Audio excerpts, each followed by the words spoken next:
మైమరిచి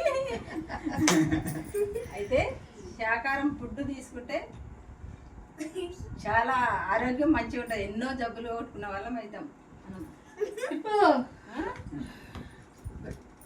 మన పప్పులా మాంసం గుత్తులు ఉంటాయి, మాంసంలోనే ఉండదు.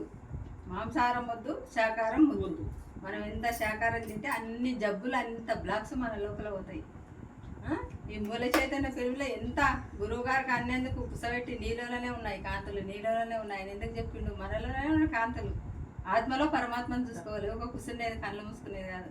అది ప్రతి ఒక్క మనం ఉగాదికి కానీ 4 రోజులు వినాయకుని కానీ నేను అందరికి నా మూల చైతన్య కల్లా నా శిరస్సు వచ్చి నమస్కారం చేసుకుంటూ అందరం ఇంకా ఇట్లే ప్రతి సంవత్సరం ఇట్లే ఆనందంగా ఉండాలని కోరుకుంటూ శాకార జగత్కి, పిరమిడ్ జగత్కి, మార్చి పత్రిజీకి, మాలమ్మకి, నా మూల చైతన్యాల కల్లా